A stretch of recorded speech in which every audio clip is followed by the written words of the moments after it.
Hello, happy holidays, and welcome everyone to the Riverfront Red Show. This is episode number 515 of the world's most dangerous podcast, where we discuss the Cincinnati Reds and occasionally, when the anniversary hits just right, Matt Kemp. I'm your host, Nate Dotson, and with me this week are a pair of sophisticates, some faces you might recognize, people I am pumped to talk some Reds baseball with today.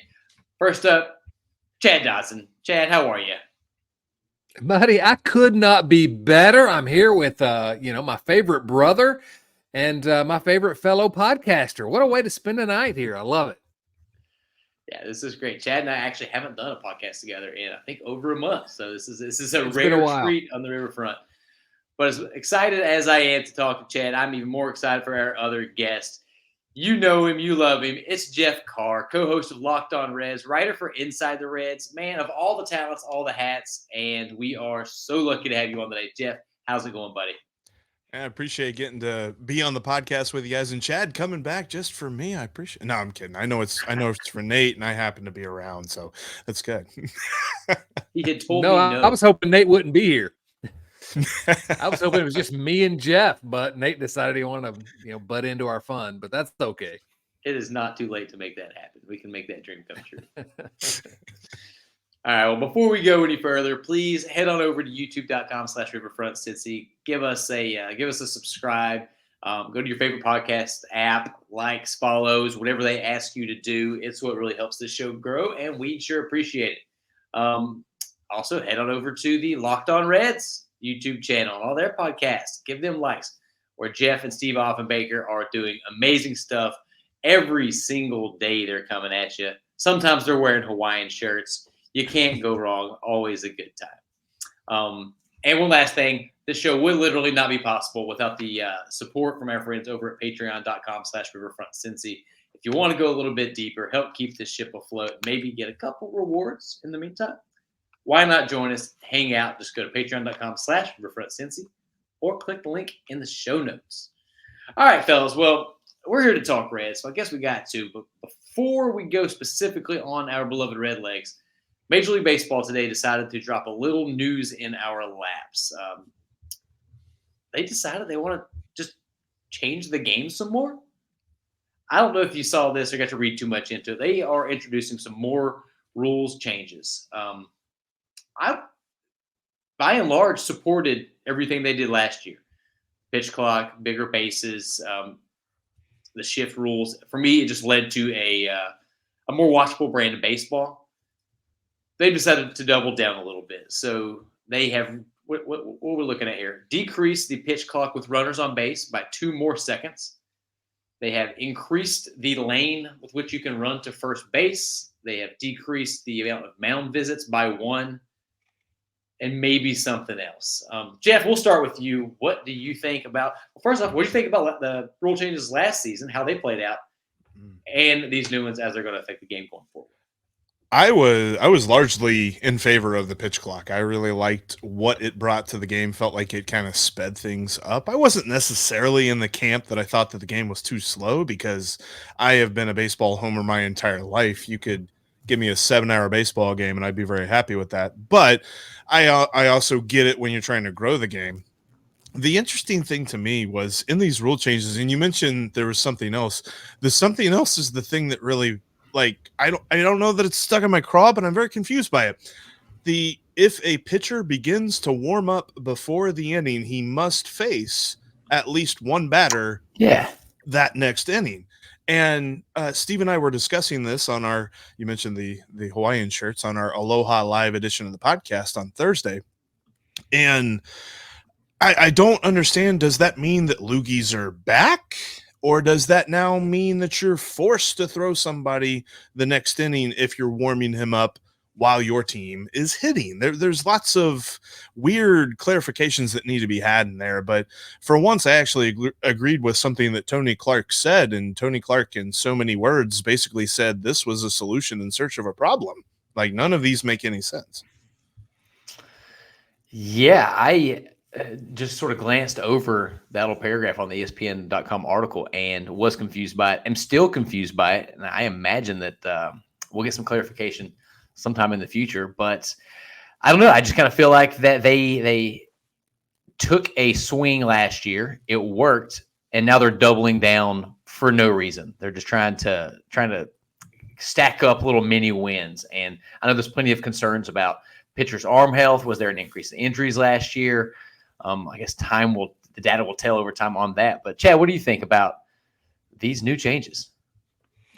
Well, a couple of things that kind of touch on what Jeff was saying. First of all, it's interesting to note that Jeff mentioned Tony Clark. Tony Clark, of course, a former big league ball player. He's the head of the MLB Players Association right now. And what is interesting about all these changes is on this competition committee, all the players voted against these rule changes. So I think that's interesting to note. First of all, the question of whether loogies are back, loogies, lefty, one out guys. It sort of seems like that's what they're saying, that you can bring a guy in and he can pitch to one batter. I'm torn on all these changes, frankly. I feel like I should be against them, just like I feel like I should have been against the ones last year, because I do consider myself a traditionalist. I love baseball. I don't mind long baseball games. I like watching baseball. Baseball's fun. It's never bothered me that when games go long. I'll say this, that I think that last year's rule changes really improved the television product. I mean, like big time. Yes. But I was at a game last April or May. I was in Kansas City at a game of all places. The Royals versus the Texas Rangers. And we're an hour and 45 minutes in, and the ninth inning was starting. And I'm sitting there, you have a beverage, you have a dog, and you're like, wait a minute. I haven't gotten my money's worth here. This game's flown by, and I like hanging out at the ball yard. So I think there's a little bit of a disconnect. Ultimately, I think that I'm okay with any of these rule changes. I don't like the idea that Jeff said that maybe loogies can come back. But in general, I think it's a good thing that baseball is trying to improve the product. This is something the National Football League has done for years. They try to improve their product, and that's the reason why they have. Oh, it's not the reason, but it's a reason why they have become the dominant sport in America. I don't think it's a bad thing that Major League Baseball is trying to improve the product. It's an entertainment product. It should be entertaining, and they should take into account what fans want. The fans want a quicker game, but I don't love the fact that I'm in favor of most of these. If that makes any sense, I'm torn. You said you saw a Royals Rangers game. You know what the Rangers were most known for in 2023, right? Winning the World Series? No, being swept by the Cincinnati Reds. That's right. Oh, thank you. First thing on the 2023 Texas Rangers Wikipedia entry. Yeah. I think y'all are spot on. I tend to feel about a lot of these changes. I used to be hardcore purist, just like I want the game that I fell in love with and stayed in love with for forever to stay the same forever. As I've gotten a little bit older, the expanded wild card, I can see why a lot of people would be against it. But as a Reds fan, it gives my favorite team a better chance of making the playoffs, which they've only done 6 times in my entire lifetime. So I wrap my head around that. The pitch clock, I like to go to bed before 11 o'clock. It allows me to watch all 9 innings of a baseball game more often than not. So I was for it. What I have a problem with is the MLB taking that giant leap. It's succeeding by and large. I know very few people that were against it by the end of the year. Even the most vociferous opponents were at least willing to tolerate it by the end of the year. But nobody needed, and I'm going to read directly from the literature here. During pitching changes, if the clock is under 2 minutes as the reliever exits the bullpen and onto the warning track, it will reset back to 2 minutes rather than 2:15 as it did last year. Nobody's asking for that. Yeah. Were you sitting around the bar with your buddies, be like, man, sure wish they'd reset that clock about 15 seconds sooner when the pitcher's on the warning track. No. The thing that got me too is that one of the reasons that because they knocked down the 18 seconds with runners on base from 20 seconds last year. They said, well, between April and September, the average game time increased by 7 minutes. I was like, ooh, man, those 7 minutes, I really need those back. Really need those 7 minutes back. Yeah, that's tough. So as with all things, we'll see. We'll probably forget about them, come late July and August. But in the meantime, we haven't had much to talk about on the free agency front in the last couple of weeks. So we're going to complain about Rob Manfred. Speaking of not having much to talk about, it's been a slow couple news weeks. Let's just go through real quick. And since I haven't got to speak to either of you about this, Jeff, we'll start with you. Your quick thoughts on the Reds offseason thus far. I think I'm satisfied. I'm content. I don't know that I'm excited. I don't know that I'm ecstatic. And I really like to look at it from the most optimistic point of view. The additions that they made have been nice, but the things that they really need to fix, the needs, the shopping list, if you will, still has plenty of items on it. They definitely need another starting pitcher. I'd like another bullpen arm. And then, honestly, if they can sign a guy, and most likely a right-handed outfielder, that then pushes Jose Barrero off of the bench of this roster on opening day, then I think that we're talking about an ecstatic offseason. Yes, I know what I said. We're gonna go two former top prospects that get pushed off the roster in 1 year. But we invite you on this show as friends. And you come in and you start disparaging my guy Jose Barrero. He's got all the upside in the world, but I don't necessarily think that's the biggest need. Definitely need another starting pitcher, but overall, I think I'm satisfied / content, but not excited about how the offseason's gone so far. Yeah, that's a good way to look at it. They have every move they've made, well, for the most part, has addressed certain needs, but they haven't addressed the two biggest needs that the fan base understands as a consensus: a top tier starting pitcher and a right-handed outfield bat with some pop. There's still time, so we'll see. It's been a slow offseason for almost every team, and we're hoping for some more dominoes to fall. But Chad, we haven't got to talk about it yet. So, what are your thoughts on the moves the Reds have made so far? Meh. And, I'm not happy, but I'm not happy because they need big moves. They need to take a big swing and to really improve the team. And they haven't done it yet. Now, are they going to do it before opening day? Maybe. I mean, I'm not, there's a long time still left in this offseason. So am I considering this offseason a failure? No. But what they've done so far, it moves the needle a little bit. I'm happy with the moves they've made. I think the bullpen's better. And that's a good thing, right?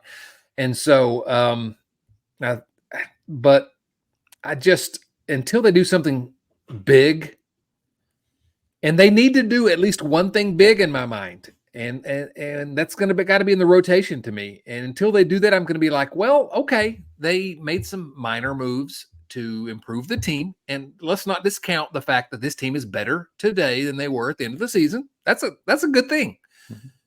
But guess what? Everyone else in the division is getting better too. Some teams are getting significantly better. So the Reds need to do more. But so I'm not happy. I'm not upset, but I'm not happy either because there's more to do. If this is all there is, then it's a disaster. But there's plenty of time, so there's no reason to get upset or worried yet. But there's work to do. Yeah, couldn't agree more. I said this the other day. I feel like that the Reds' ceiling, their likelihood of winning the World Series, has not gotten a lot better this offseason, but they've certainly raised their floor. That's a good way to put it. That's a fair. I feel like this roster has 500 or better all over it. Whereas, how did we feel going into last season? And let's not forget, 500 is a pretty good historical record for Cincinnati Reds. And something that's crazy about that too, have you seen the projection systems, the same ones that said last year, they could probably win about, 69, 73 games, something like that. And now this year they're like, they probably win about 67 to 70 games. I'm like, wait a minute. They didn't get worse. They haven't gotten exponentially better, but they definitely didn't get worse. I don't really understand that, but I also like the fact that we've seen the Brewers kind of take a step back. The Cubs really went hard on Shohei Ohtani and they missed. So now they're trying to kind of reassess. And yes, the Cardinals did get better, but they got better from being the worst team in the division. So I don't know that I'm super worried about them just yet. I think history has told us that we should worry about the Cardinals, but last year should tell us that there's something different about this iteration of how they're running their organization. So I think that the Reds are starting from a much higher point, and that baseline, like you said, that the floor is much higher than it has been in years past. Yeah, my concern is that much like the trade deadline, the Reds make, in that case, one move early on, and we think it's there's going to be more to come. And then this offseason, they make a couple nice plays early on. And if there's nothing else, I mean, I'm not going to have any less enthusiasm for the season, but it's going to be disappointing if they don't address a couple glaring needs. But speaking of that, we're going to let one of our Patreon members jump the gun here and ask a question to get us into our next topic. Joey Gaditza says, cheers, guys. Give me one name you want to see in a Reds uni via trade or free agency. And he also says, Merry Christmas, gentlemen. Merry Christmas to you too, Joey. I don't know if y'all have put any thought into this. Is there a specific name in mind that you would just love to see more than anybody else in a Reds uniform next year? Tyler Glasnow, is he still available? I don't know what the rules are in trading for a guy that just got traded for. Can you double trade? I think that's the guy I wanted. The Reds need a starter. This is my opinion. They need a starter. So who else is there? Shane Bieber, I guess. I'm okay. He moves the needle. He's my guy. Yeah, he's my guy. Yeah. I mean, who else is out? Well, it's hard to say who's out there in terms of trade because everybody's available in trade. So maybe the Reds should offer up, I don't know, like Barrero. Sorry, Nate, Jose Barrero, and maybe Edwin Arroyo for Shohei Ohtani. The Dodgers might be willing to trade him, right? That's the guy I want. Yeah. I don't know. I guess Bieber is the guy at this point, Shane Bieber, because I really do think the Reds need another start. I think they need two starters, but at the very least, they need one guy that's plausibly near the top of the rotation. And it sounds like Cleveland is wanting to package Bieber with Emmanuel Clase. So getting another fiery arm in the back end of the bullpen is obviously going to cost a lot more, but I'm for it. I'm all for it. Jeff, you said Bieber's your guy. Do you have somebody else in mind? I think I think Bieber's the biggest just because, and maybe Dylan Cease, but obviously two very different costs as far as trades go. But if you add in Emmanuel Clase, then I think that trade is actually more expensive.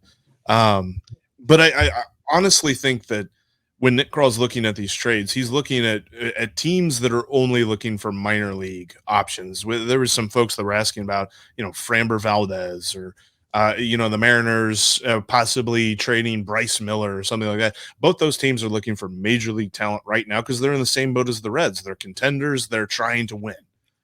And I don't necessarily think that Nick Krall is trying to pull that trigger right now. I think that he's like, all right, Arroyo, Chase Petty, who we talking about in the minor leagues. I don't think even with the addition of Jeimer Candelario that he's looking to trade Marte, CES, even really Jonathan India, although I don't think Jonathan India really gets the job done for either Bieber or, Dylan Cease. Yeah, I agree. Chad, do you have something? I had one point, and you don't have to trust me on this. I have a source that's unimpeachable. I've mentioned it here before, but I'm reminded that the Reds could have had Shane Bieber, 5 years ago in exchange for Billy Hamilton. And it was nixed by Bob Castellini because Billy was popular. And look, I'm to blame maybe there because Billy was popular with me. He's my favorite player. So they could have had Shane Bieber and they could have had JT Realmuto if they would have parted with Billy Hamilton and Nick Senzel. Oh boy. All right. Thank you everyone for tuning in to the Riverfront. Happy Christmas to all. Happy Christmas. People wonder why this team is in the very best of hands. historically, we don't have a lot that inspires faith. I am choosing to be optimistic. I have liked most of the moves that have happened over the past, 2.5 years, at least in hindsight. Chad has changed hats. He's now gone neutral. Jesus. I'm upset. I had to get rid of the Dark over red here. hat. Well, and I think too, I don't know. Like, I just feel like the evidence that we've seen the last couple of years is that they've at least let Nick Kroll drive. Like, it felt like in years past, it was, all right, Dick Williams is here, but also Bob's got his hands on the wheel too. Mm-hmm. Or, That's fair. That's fair. or things like that. I feel like they've let go of the wheel. Now, what's that mean money wise and stuff? That can be definitely debated. But I feel like Nick Kroll's at least in control of the ship. Yeah, they're letting Nick cook a little bit, and it's been good to watch so far. Now, we've said it plenty of times on this show. He's got at least one more move to make. He has proven that he can acquire good young talent. I personally like the Candelario signing. It's confusing to an extent, but I'm for it. Y'all had a great episode on Locked On recently about what it does with that lineup. I was on Sports with Strawberry Ice a couple of days ago, and I was saying I think David Bell proofs the lineup. He can do all the David Belling he wants to mid-game, but you're going to like the guy that he David Bells with. Like, instead of Kevin Newman pitch hitting in the fifth and getting 3 more at-bats, it's going to be Jake Fraley. It's going to be Candelario and Jonathan India. So I like what Nick Kroll has done, but he needs to do a little more. My guy, by the way, Jeff, you touched on it, and I don't know how it makes sense unless the Reds just went nuts with a prospect package. That was too good for them to say no to. But Framber Valdez, there's been some rumblings out of Houston that they're not actively shopping him, but they are listening to offers. And if there's something the Reds could do to get him, I think he answers all of their problems. He's durable, 2 years of team control. He's had almost 399 innings pitched over the last 2 seasons, 3.13 ERA over those 3. And, the guy's been in the league 5 years and he's gotten Cy Young votes in 3 of them. Like, that's if there's a package that makes sense for that guy, go out and get it. But why would they shop their best pitcher? This is not a sabermetric that anybody's really looking for, but I've had Framber Valdez on my fantasy team like the last 3 years. So I really, really like Framber Valdez. If they traded for him, I'd buy his jersey tomorrow. He's an awesome dude. So I'd love that. But I definitely think that, like, if the Astros are looking for a trade package, they're looking for 2 or 3 guys, and probably 2/3 of that trade is for major league ball players. Like, they're not. I don't think that the Brewers are kind of trying to sort of do a soft reset right now. I don't think the Astros are even considering that right now. Yeah, they were a couple games out of the World Series last year. I mean, they're close, but it's the off season, and we're here to hope. And that's all we can do right now. But while we're doing that, let's get to the very, very little bit of Reds news. First off, the Reds traded TJ Hopkins to San Francisco. I don't have a ton of TJ Hopkins thoughts. He absolutely raked in AAA for Louisville. Didn't do much in his brief cup of coffee in the bigs. Didn't get a lot of opportunity to. But he's gone off to greener pastures, I guess. Jeff, what are your TJ Hopkins thoughts? Solid pinch runner. Pretty good defensive replacement. I don't know. I kind of felt like TJ Hopkins and Stuart Fairchild, and there were a number of guys that you could group together in this like group of outfielders that it's like, all right, we'll throw them out there because everyone else is hurt or because we don't really know what's going on here. It's just, I'm glad to see that the Reds feel like they can move on from some of these guys. And Stuart Fairchild is not on the 26-man roster. I don't think. I know he's still on the 40-man. But I know that he's not on the 26-man. And so the fact that they feel like they can move on from guys like this is encouraging. I kind of felt like that slash line of, and I forget the numbers after the 300, but it was 300, 400, 500 there in AAA was very enticing. We just never really got the chance to see it in the majors. And I don't know that there would have been an opportunity for him to show it. Yeah. Chad, any TJ Hopkins thoughts? No thoughts. He's a perfectly acceptable fifth outfielder, AAA MLB guy. He improves some team at the margins, but it's just marginal. I wish him the best. I think I hope he gets a shot to be on the big league roster for a while, but the Reds are not worse today because they don't have T.J. Hopkins. There are 150 guys like him. Yeah, the only other thing I'll note on T.J. Hopkins is that they traded him for cash considerations or a player to be named later. For all of the Nick Kroll truthers out there, the last notable player to be named later that I'm thinking of was a young fella named Connor Phillips, who we're pretty big fans of around here. He was a player to be named later in the trade that got rid of Jesse Winker and Geno Suarez. So there might be some Kroll magic there. I'd rather do that than just get some cash because I don't care about Castellini cash. Another move that got announced today, the Reds signed Brooke Kriske to a minor league deal. Other than having to get on Baseball Reference to look up how to pronounce his last name, I have no thoughts at all on this gentleman. Jeff, what do you know about, what was his name again? Kriske. Brooke. Yeah, Brooke. No. I was going to say Brad. If we're going to really dive deep into the analysis, no, I'm just kidding. You need arms in spring training. That's who this is. Yeah. Minor league contract, invitation of spring training. It's the thing we've seen. This is what the Reds lean into most years. Yeah, it's not bad. It's not bad to have depth. No, in the bullpen. You're gonna need these guys, but we've already mentioned him more than we should have. Yeah, every team's making these signings throughout the offseason. We can just be happy that these aren't the only signings that the Reds are making this year. The last 2 years, these are the only things we had to talk about. So this is a little bit better. They also and waiver wire additions. Don't forget those. Still time. Also, the Reds signed Hernan Perez to a minor league contract. This one kind of snuck in across my feed over the last couple hours. He played some baseball for some organizations over previous seasons and will probably continue to do that for a couple more. That is the extent of my analysis on Hernan Perez. Can we say, though, that, look, these are the things that you do. You got to get some depth, whatever. But every time I hear a new name come across the wire here, I'm like, okay, that's fine. You need depth. You need to make these – every team makes these deals. But I just want a real acquisition that moves the needle. Is that so wrong? Just get a guy. I agree. We need a guy. We need somebody to do. I mean, Jeff, you did your emergency podcast for Jamer Candelario, and that warranted one. We wanted to do one, couldn't put it together. I want one that every Reds podcaster and radio media personality stops what they're doing immediately because they have to get on and talk about it. I want the move that like someone creates a podcast because they make that move. Like that, I want to hear that like in like 2 or 3 years. Like, man, the Reds, they got Blake Snell, and I made this podcast whenever they, I mean, that'd be a pipe dream, but still, like that'd be a lot of fun. Like, yeah, Jamer Candelario got the whole welcome wagon with the red carpet and all that stuff, and you got pictures of him wearing his new uniform at Great American and things like that.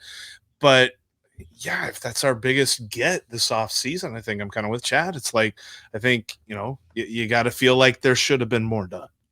Yeah, I agree. But you heard it here first. Jeff wants something flashy like that. He wants the Reds to trade for Draymond Green. Draymond, yeah, there we go. Get us a villain. I'd love to root for a villain, man. Draymond starts a Reds podcast. Next thing you know, 24-hour news cycle. I love it. This next bit isn't news, but Jonathan India, the trade rumor mill just keeps on churning. I think I have officially gone to team keep India around. If he's willing to bounce around the field, whether he's good or bad at defense, I don't know. I don't care. But if he's that guy coming off the bench instead of Kevin Newman, I'm for it. Unless, of course, he can be packaged for somebody real.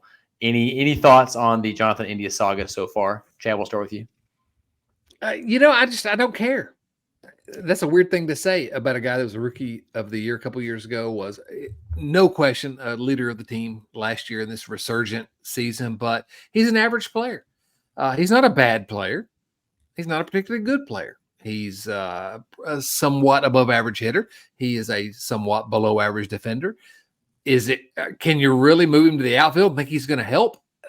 Does he hit enough for that? I think he helps this team if you have him. I think if you keep him around, he can help this team. He's not a bad player. The flip side is I'm not sure what you can get for him in trade because of that. So the most value he may have may be for the Reds as a guy that bounces around and provides not terrible play at 3 or 4 positions. So I can't get excited either way. I know a lot of people are outraged at the idea that he might be traded. I put up a poll on our Riverfront Twitter feed. Who do you think is going to be better for the next 3 years? Jonathan India or Jamer Candelario? And India was by far the winner of that poll. And I think that's silly. I mean, I think Candelario, I mean, and I don't dislike Jonathan India. I like him a lot. I would give anything to have his hair. But I can't get excited either way about trading him, keeping him. I can't get fired up. It's 6 of one, half dozen of the other. Sure. Jeff, any thoughts? I feel like, I don't know, if I'm an opposing GM, and we did this exercise, Steve and I, where it's like, all right, Nick Kroll's calling somebody, talking about Jonathan India. They're like, all right, so second base, he doesn't play defensively very well there. Where can we move him to? Well, third base, he doesn't have enough power there. Outfield, is his arm really going to handle that? Shortstop, he doesn't have enough range. First base, maybe. But if you're talking about a first base DH, which, again, he doesn't hit for enough power there, like, that's kind of a tough thing. So really, I think the Reds are betting on a bounce back. And I looked at the numbers, and the BABIP was a lot lower compared to his batting average on balls in play was a lot lower compared to his Rookie of the Year campaign. So if he bounces back, and we're talking in July about a guy who's hitting, 280 and, slugging 450, 460, maybe there's a little bit more appetite to trade for somebody like that. And then the Reds can get something they need, or they just continue to roll with him for whatever reason. I think that the most value, and I agree with Chad, is to the Reds on the field and not in a trade. Yeah, that's a really good point. You'd be selling low on him right now if he goes up and he's healthy for the first 3 months of the season. He might play a little bit better defense. Whenever he's been healthy, he's hit. He's been a good hitter when he's been healthy. The guy will just play through every single injury that pops up. So maybe you wait until close to the deadline and see if there's a fit there, or you like the way your team looks because you're winning and you hang on to him. So we'll be keeping an eye on that. I'm sure that the rumors are going to keep flying around. And if there's something ever happens, somebody on this screen will be amongst the first to tell you all about it. Especially if you come to our YouTube channel. All right, let's move into our topic of the week. We knew that since there wasn't a ton to get into on the news front, that we wanted to spice it up, bring some optimism, squint a little bit, and look at how things might go right. So we are going to come at you with 3 each increasingly bold predictions for the 2024 season. I wish we had like a real producer so I could insert some music right there. All we've got is like Olivia Newton-John and Ron Burgundy clips, which are great, but they don't fit right here. Tell me about it, stud. Kind of works. Okay, I stand corrected. This is perfect. We'll just go round robin here, and everybody throws out one and explains it as much as they feel like it, and then we'll keep moving. But good vibes only. This is the Gino Suarez annual Good Vibes Only Bold Predictions episode. All right, I'll start off. My first bold prediction is that the 2024 Cincinnati Reds are going to have at least four players hit 30-plus home runs. We have That's bold. Had a power outage in Cincinnati for several years now. I look back at the old Adam Dunn days when it just seemed like every person in that lineup could hit one about 450. Well, it's been a while. But I'm looking up and down this roster right now, and I'm seeing Spencer Steer, who hit 23 last year. I mean, Tyler Stevenson's never come close, but would it shock me? I wouldn't be shocked. He's got the size. He's got the build for it.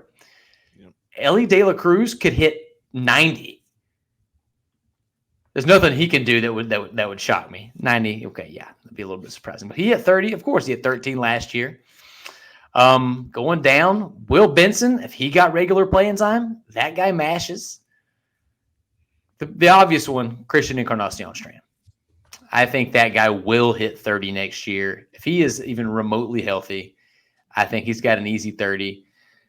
And then we got Jamer Candelario, another guy who, if he played half his games in Great American last year, would have hit 30 home runs. Then you throw in the Matt McClains and Jake Fraley's. I just think that there are enough dudes with enough pop that we could see some serious muscle from this lineup in 2024. So there's my number one. Any thoughts? You didn't mention Jonathan India. Yes. Have we seen the spray chart of Jamer Candelario like put over Great American? Like everybody does that whenever you sign a new hitter. Like I'd be interested to see how that goes because dude hits line drives like they're going out of style. Like that's his thing. Yeah. I saw something when the trade first broke that he last season with the way his home runs tracked, or I guess his doubles too, he would have hit exactly 30 home runs last year if his home games had been at Great American. So here's hoping. All right, Chad, what's your number one bold prediction? My number one bold prediction this year, Andrew Abbott. Andrew Abbott will make the All-Star team, the National League All-Star team in 2024. Andrew Abbott from the University of Virginia Cavaliers baseball program. What a rookie season. And would it surprise anyone? These are supposed to be bold predictions, and I guess this is bold, but would it really surprise anyone if Andrew Abbott had a great first half and made it onto the All-Star team? That's my prediction. I'm going to say he does it. No. I would like to take this opportunity to apologize. As someone had pointed out to me in the comments section, I did an episode the other day talking about Andrew Abbott and how he could see the forest for the trees coming into 2024. And I mentioned that he came from a university called UCLA, and I think I mixed him up with Matt McClain. What? Totally. Yeah. So I would like to apologize to you, Chad, the foremost Virginia Cavalier that I know, that I got that. Outrageous. It's outrageous, Jeff Carr. But between this and your Jose Barrero slander, that is strike two, my friend. Oh man, I'm about to disconnect. I think I don't know. Well, you can redeem yourself with your first bold prediction of the night, Chad. I love that one. I can absolutely see it. I think I'm going to use the and I said this last year, so I'm going to up it. I'm not going to say the exact same number, but I'm going to up it by 5. I said last year that Alexis Diaz would get 40 saves. I think this year he's going to get 45 saves. Dude just absolutely kills it in the 9th inning. And I think now with 2 years under his belt of, pitching through the entire year, I think he gets it. And he understands how to pitch late in the season now. And I think he's going to get – I think he entered August with either 29 or 30 saves. And I thought for sure my bold prediction was just going to be not bold at all and be almost like a lukewarm prediction. But he ended up with only 34. So I think that at the end of the day, he's going to get 45 saves in 2024. Can I say this? I feel like, and maybe this is just vibes, but I feel like some Reds fans are kind of out on Alexis Diaz. Not out, but not really in, if that makes any sense. Because he struggled at points during the second half, especially. Man, this is a great prediction. I'm just telling you, Alexis Diaz he's one of the greatest relievers the Reds have had in my lifetime. I really believe this. I love this guy. I don't know if we'll get 45. That's going to be largely dependent on whether the Reds can win a bunch of games. I wouldn't be surprised. Wouldn't be surprised at all. This guy is the real deal. And if you are sort of skeptical about him because he had some bad games occasionally, closers do that. I love this pick. I love this prediction. Yeah. I think it's great. I could see it based on the Reds winning more games in 2024, so more opportunities. With Emilio Pagan and potentially Nick Martinez, pitchers just being in better roles, I can see him getting less high-stress innings. He doesn't have to come into the 8th quite as many times. I can easily see this, and I think that If something like that happens and he has a strong first half, you talk about Andrew Abbott being an all-star. Alexis Diaz has already been that guy. People already know him. Yep. We might be talking about how many all-stars the Reds have next year. And to your point, Chad, about folks kind of being out on him, I'm going to quote the great Harvey Dent when I say, you either get traded or you close long enough to see yourself become the villain. God. Right, I love it. I don't know why, but I love it. That was pretty well done. We'll give you credit for that one. I wish I had the clip up of when he's dressed in the nurse's garb, and it'd be my favorite thing in movie history. All right, round 2 here. So my second bold prediction, and that's supposed to be increasingly bold. I've got Noelvi Marte winning Rookie of the Year. I am so high on this guy.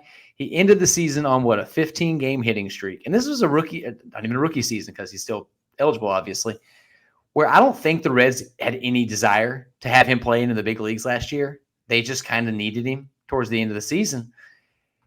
He got out of the gates a little bit slow, but then he took off and went scorched earth from there. The guy is an exit velocity machine. All he does is hit balls harder than almost anybody else not named Ellie De La Cruz in baseball. I think his hitting streak continued into the winter leagues. I think it's still going. The guy might never go hitless again. And if that's the case, I bet he wins Rookie of the Year. 10 out of 10. No notes. I actually have some notes. Ooh. I don't think that's a particularly bold prediction. Mm. What about that? I mean, I think that. I think that's legit. I mean, the guy's going to be the opening day starter at third base. He's going to get every chance. He's legit. It is a bold prediction to say that anyone's going to win Rookie of the Year, but I think Nate's onto something here. This guy's got some ability, and this may be just off season. We're excited about how great he was in September, but I love this kid. Yeah, I'm so excited about watching him in a Reds uniform for several years. I don't know when he became kind of that guy for me, but he's more athletic than you think he is. He's faster. He has a slick glove. I was so impressed with the way he carried himself in the short time last year. Cannot wait for a full season. Honestly, his scouting report was very bat first. They kind of thought, he might defend well enough to stick, and he might run well enough to stick, but he's going to hit. And it felt like he did all 3 of those things pretty well. Couldn't agree more. Chad, what's your number 2? These were supposed to be increasingly bold predictions. I may have let my my desires, my dreams get in the way of this, and so here's my bold prediction: before opening day, 2024, the Cincinnati Reds will sign Joey Votto to a 1-year contract. Let's go. Votto's coming back. Bring it on, baby. Woo! I would love that. There's so many folks that are asking, like, why haven't they considered that at all? Like, that'd be a lot of fun. It'd be a lot of fun. That's the one signing we want, Nick Kroll. Come on. That's all we've been asking about. Joey Votto comes back as a starting pitcher. Bring Votto back. Give him the send-off he deserves. Have a full season of just we're celebrating an all-time legend of this team. Mm-hmm. At this point, you're going to be able to get him for less than you would have had to pay him. I don't know. How many players in our lifetimes have played their entire careers as Cincinnati Reds? You got to make it happen. I don't want to see him wearing a Kansas City Chiefs jersey. It's like Joe Montana. If he's wearing a jersey for another team, it's gonna make me cry. So I'm predicting it. I don't believe it necessarily, but I want it. I love it. Pump it into my veins. Is there gonna be another career Red? Like, not to pour water on anything, but there'll be a lot of career Reds, but that's because the Reds are the only team that gave him a chance to play in a major league game, and then they washed out forever. TJ Hopkins. All right. Number 2, bold prediction. I'm going to say the Reds were close. TJ Friedl almost had it last year. They're going to have not 1, but 2 2020 guys. in Ooh. 2024. 20 homers, 20 steals. And I think that, to play off Noelvi Marte, I think Noelvi Marte is one of them for sure. And I think that Ellie De La Cruz is an easy one. They could, and this might be too bold for me, but they could flirt with 3. I just don't know who that third person would be. Maybe it's TJ Friedel. He has surprised us at every juncture because we constantly have said, it's nice that they called this guy up. Let's see what he's got. Probably not much. Oh, hey, he's interesting, but he can't be an everyday guy. No way he's a leadoff hitter. No way he's our everyday center fielder. And here we are. He's done all of those things. Yeah. So I think that there's definitely all the talent in the world with Marte and Ellie De La Cruz that 2020 might be an undersell for those guys, but I just think that there's 2 guys on this roster like that. I mean, they're shoo-ins for 2020s for me, and I think that might not be that bold, but that's my second bold prediction. I like it. Kind of like my 30 home run projection. There are multiple dudes that could do that. Spencer Steer hit 23 home runs last year, and he was only 5 stolen bases short. Not crazy to think he could tack that on. If Will Benson gets enough playing time, he had 19 stolen bases last year. Matt McClain, full season. Like, I think you're onto something. And I think he was on Hot Stove League talking about he's working with Caleb Cotham about that first step, about how he can get a lot more speed initially on a stolen base to increase his success rate. So that could be an easy one. Yeah, I think the reason I love that pick so much is that's what made this team so much fun last year, is that they hit for more power than we expected, and they were menaces up and down the lineup on the path. So if they have multiple 2020 guys, that means we get more of that, and I am here for it. All right. Someone who has none, I respect all the speed. Yeah, right. I got no power or speed. I don't know what I was built for, but it was not athletics. All right, so my final bold prediction, and this is one that I'm pretty excited about, and if it comes true, then it changes the trajectory of this team, and I don't quite know how we're going to get there, but we'll talk it out amongst the 3 of us. My third bold prediction for the 2024 season is that the Cincinnati Reds are going to have not 1, but 2 pitchers receive Cy Young votes. So the question is, which pitchers are those? Which leads to the other question, are both of those pitchers already on the roster? They could be. I can certainly see a world where Hunter Green puts some magic together and becomes that top flight sort of staff ace that we all know he has the potential to do. I believe that we all agree that Nick Lodolo has the potential to do that, but I imagine he'll be on enough of an innings limit that it'll be tough for him to get that kind of consideration. I might be the world's biggest Graham Ashcraft fan outside of his family, maybe even more than some of them. I heard he's got a crazy uncle. Alexis Diaz, 45 saves. Could he get a Cy Young vote? I don't know. But what I really want to see is the signing, the trade, whatever it is. They bring in another ace. The Reds have a 2-headed monster with Hunter Green and whoever the other one is. Andrew Abbott, I don't know. And the Reds have 2 studs that propel this team to an NL Central title, and then suddenly they look really formidable in a playoff series. All right.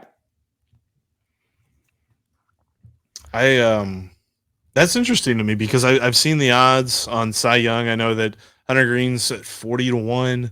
Nick Lodolo and Andrew Abbott are both at 120-1. So nobody's considering the Reds pitching staff for anything right now. This Reds pitching staff has so much potential. And I think that's why there is a group of Reds fans that don't even want them to sign any more starting pitchers. And they think that Nick Martinez should be in the bullpen. I don't agree with those people, but I know where they're coming from. They see the potential in these young pitchers. The problem is it's all just potential. We don't necessarily know that's going to happen, but this isn't out of the realm of possibility. I'd love to see it. I want to see a year where the Reds, and this is not a bold prediction, this is just kind of piggybacking off what you said, Nate. I want to see at least 130 start guy on this rotation. Is it going to be the guy they acquire, or is it going to be somebody currently on the roster? I don't care. I just want at least one of them. Could they bring back Luke Weaver? He was 8 starts away from 30. That's the saddest thing in the world, is that Luke Weaver, in all of his dreams that he was casting, got 22 starts last year. I'm sorry. I shouldn't have done that. I apologize to everyone out there. Happy holidays. Do I need to take my hat off now? All right, Chad. What is your final bold prediction for next season?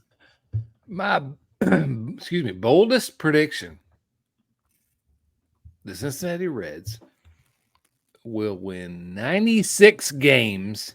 96 in 2024. Now that's pretty bold. Too bold? Some say that. I heard it on Reddit.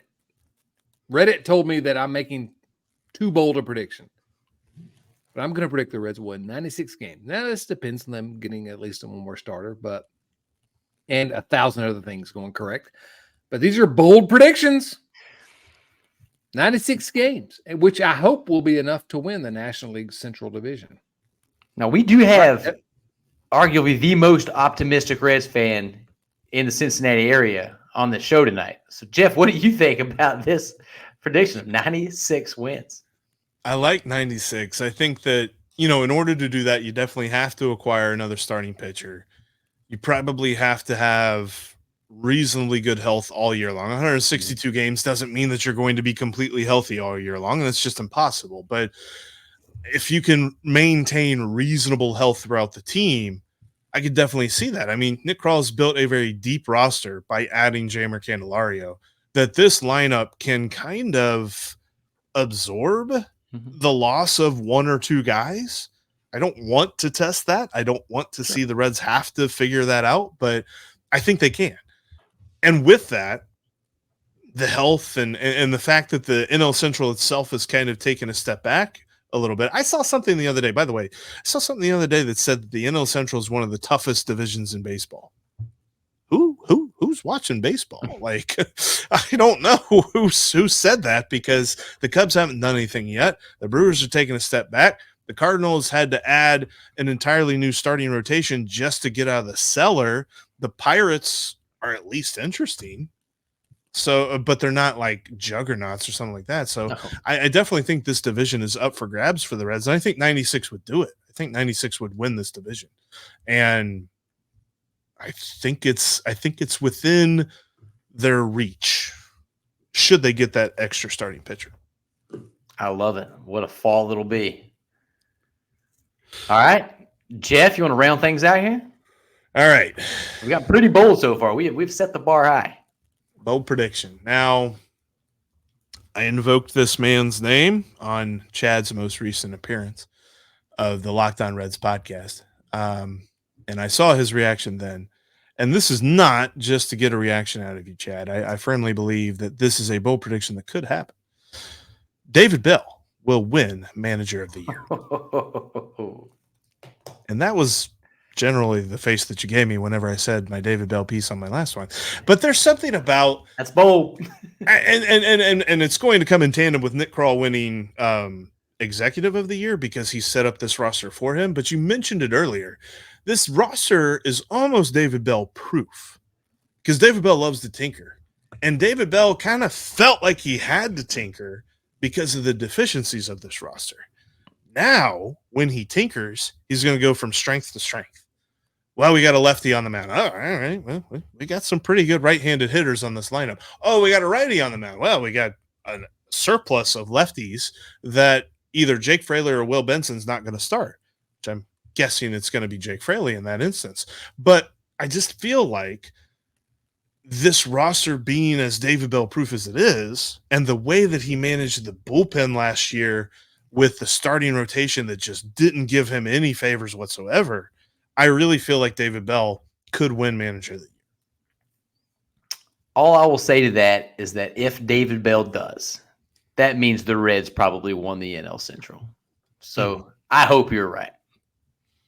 It's tough for me to envision a world where that is, because I was talking on Sports with Strawberry Ice the other day. I said, Graham Ashcraft was on there, and he was like, I would run through a wall for that guy. Talking about how much he loved David Bell. That disappointed me. I wanted him to say, like, this guy's bum. We can't stand him. They should get him out of here. It's like, if the guys love him, then maybe I should too. He's so frustrating to watch sometimes, but good vibes only. So David Bell, Manager of the Year. I love it. Chad, any well fleshed out David Bell thoughts? I choose not to comment. I love it. Well, gentlemen, that was a pretty good turn through some bold predictions for next year. I had a lot of fun with that, and I hope we have cause to circle back come late September and celebrate some of these choices and realize that they weren't very bold at all. But before we sign off for the evening, let's get through. We got just a couple quick viewer mail questions. And as always, these are questions from our Patreon community, and you too can join that family by going to patreon.com/riverfrontcincy. We have a great time over there. Would highly encourage anybody to come join for just a couple bucks. We're chatting it up all the time. Reds, basketball, college sports, TV, movies, books. People are talking about betting and trading cards, and Tim Daniel talks about shoes a lot. Just a lot going on. We're having a good time. All right, first question comes from Joe Farfsing. He says, who had the best Christmas song draft, and why was it me? Chad, you were in on that. The guys over at Late Night Reds last Sunday night had a Christmas song draft, 7 drafters deep. It was a lot of fun. I got to say, I don't think Joe won. Chad, I don't think you won, for what it's worth. You had a solid draft. Here's the picks for anybody that can read really, really quickly and has great eyesight. Our guy, Jack Mueller, took it home for me. He had Rocking Around the Christmas Tree and Rudolph the Red-Nosed Reindeer. That was all I needed. Okay, so first of all, I had Christmas in Hollis, Run DMC. Best single pick of the draft. I had the Vince Guaraldi Trio, a Charlie Brown Christmas song. This is a family show. You shouldn't say words like that. I had a song from a bunch of guys in the 80s who were trying to raise money for Ethiopian famine victims. That was pretty good. How can I not have won this draft? I think the consensus is that I won, and so everyone should go listen to the Late Night Reds, the last show. And if you really believe I didn't win, I will never appear on another episode of the Riverfront.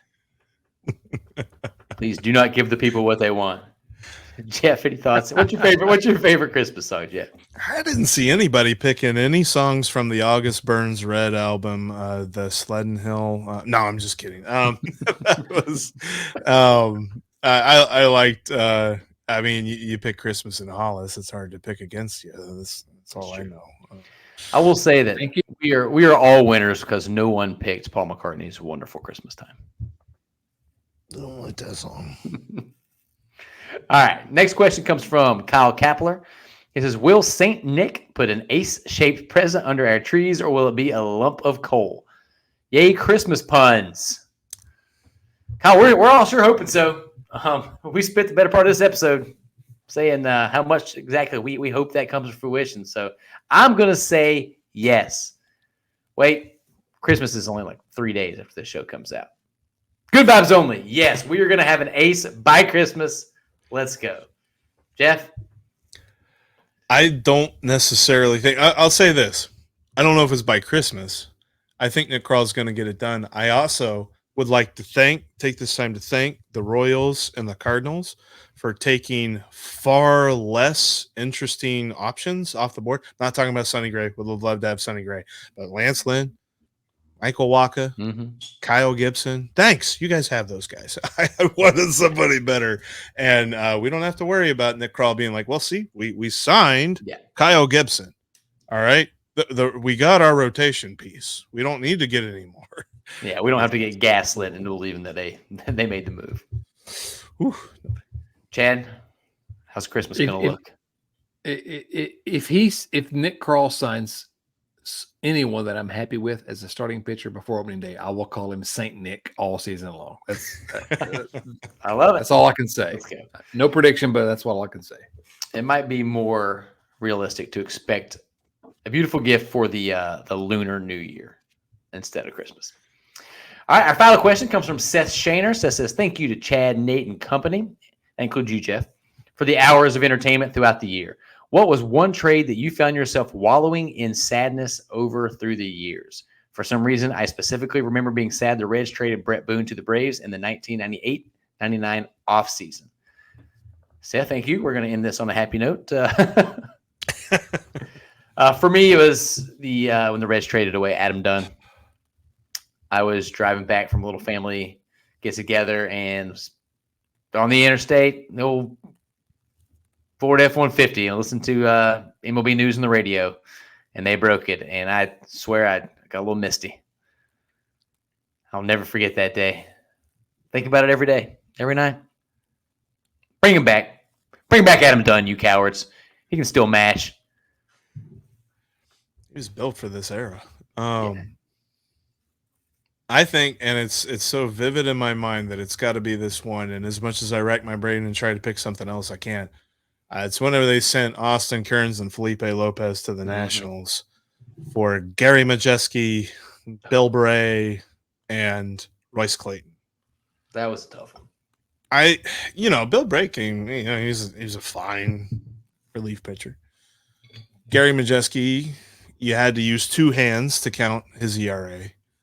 And I don't even remember anything that Royce Clayton did. So the fact that they got rid of two guys, Austin Kearns, who I loved, and Felipe Lopez, who I actually got the chance, I waited down by the field, and he signed. Well, I was waiting for Willie Mo Pena, but I got an autograph from Felipe Lopez. Did you ask Felipe to put Willie Mo Pena's name on it? I tried. He's like, I'm not tall. No, I always remember that trade being like, even when that was a while ago. So I was a kid. I was even just like, then I'm like, dude, what are you doing? What is this? Who is this helping? This isn't helping anybody. That was a contender for me too. Chad? Well, you both mentioned two that were traumatic for me. The one I had planned was August 11, 2008, when the Reds traded Dunn to the Diamondbacks for Micah Owens and Wilkin Castillo. So I'm gonna switch Nate took my pick. I'm gonna switch up. Sorry. My trade is going to be August 31, 2014. When the Chicago White Sox traded Adam Dunn to the Oakland Athletics for Nolan Sanburn. I just want to talk about Adam Dunn. Sorry. Adam Dunn is underrated. If we don't get some news soon, then we're just going to do an all Adam Dunn episode. Thank you. Highlights and just behind the scenes stories. We'll play the banana phone clip on repeat for an hour and a half. Big donkey memories. You're gonna have to have me back on to do that one. I'll wear my Adam Dunn jersey for that. 100%. Well, guys, thank you so much for coming on. I appreciate y'all hanging out with me and talking ball for a little bit. Hopefully we get some news and we have reasons to come together and talk again really, really soon. Jeff, before we get out of here, what else you got going on? Tell the people and shout out where they can find you.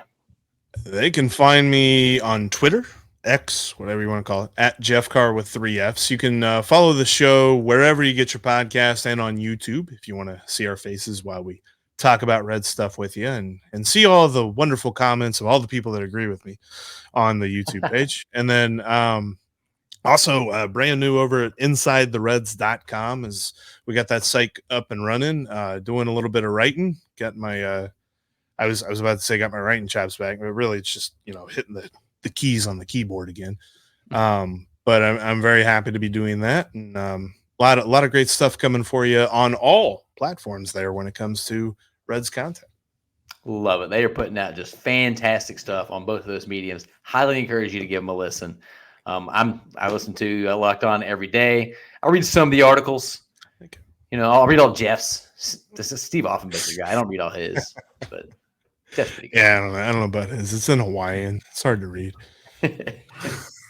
I love it. Jeff, thanks again. Chad, what else you got going on, man? Got some articles for us? No articles. No, don't read any of my content. But come hang out at the riverfront. We got the gang at the Riverfront Bingo Show. Steelers week this week. They're digging into that. You can go to our YouTube channel at youtube.com/riverfrontcincy. Late Night Reds. Tim Daniel loves talking about the NBA. We got Riverfront U. It's a fun time. It's a fun time over there. So, go Riverfront. Yeah, definitely throw a little who day action. Jake Browning trying to lead this team to the playoffs. What a time to be alive. And that's going to do it for us. Thank you to everyone for listening and supporting the Riverfront. Please tell your friends, tell your mom, tell your mom's friends and their kids. And please remember to go subscribe to the show either on YouTube or your favorite podcast app. And we are on all of those. And once again, a huge, huge, huge shout out to our supporters at patreon.com/riverfrontcincy. We couldn't do it without you, and we'd love for you to join in on the hijinks. So shout out to Adam Dunn. Shouts to Lisa Alberto and Wayne Kranchicki and Eli Cash for Jeff Carr and Chad Dotson and Matt Kemp. This is Nate Dotson saying happy holidays, Ohio.